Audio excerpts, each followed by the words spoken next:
আপনারা তো অনেকে অনেক রকমভাবে মাছের ডিমের বড়ার তরকারি করে খেয়েছেন। একবার এইভাবে বানিয়ে ট্রাই করুন তো, আমি গ্যারান্টি দিয়ে বলছি খুব সুন্দর হবে খেতে। এর জন্যই আমি প্রথমে নিয়েছি 500 গ্রাম মাছের ডিম। তারপর কড়াইতে জল বসিয়ে তাতে নুন হলুদ দিয়ে জলটাকে বেশ কিছুক্ষণ ফুটতে দিয়েছি। যখন জলটা ফুটে এসেছে মাছের ডিমটা জলের মধ্যে দিয়েছি, বেশি নাড়াচাড়া করবেন না। যখন 50%-এর মতো এটা কুকড হয়ে যাবে তখন এটাকে একটা ছাঁকনির সাহায্যে তুলে ঠান্ডা করতে দেবেন। 10 মিনিট ফ্যানের তলায় রাখলে ঠান্ডা হয়ে যাবে।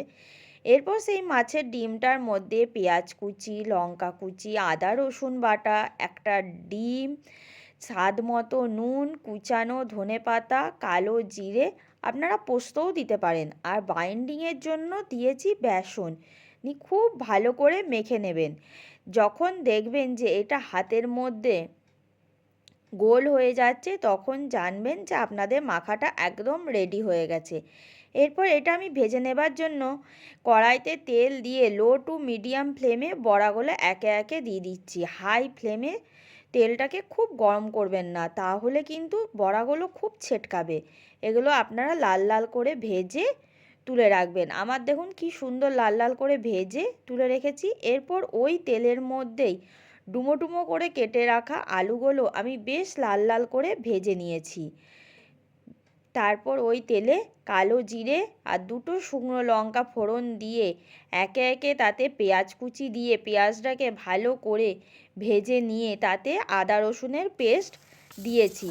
সেইটাকে ভালো করে রান্না করে নিয়ে আমি দিয়েছি ঝালের জন্য কাঁচা লঙ্কা। কাঁচা লঙ্কা দেওয়ার পর দেবো কিছু গুঁড়ো মশলা, যেমন হলুদ গুঁড়ো, লঙ্কার গুঁড়ো, জিরে গুঁড়ো, ধনে গুঁড়ো। এটা কিন্তু কাশ্মীরি লঙ্কার গুঁড়ো।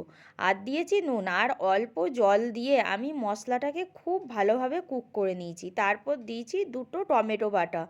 টমেটোটা দিয়ে খুব ভালো করে কুক করে নেবেন। যখন দেখবেন যে উপর থেকে তেল ছেড়ে আসছে তখন ভেজে রাখা আলুগুলো দিয়ে ভালো করে কষিয়ে নিয়ে দিয়ে দেবেন পরিমাণ মতো জল।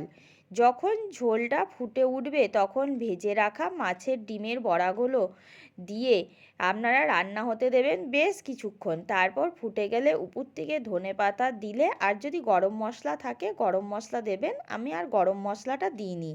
তাহলেই রেডি মাছের ডিমের বড়ার তরকারি।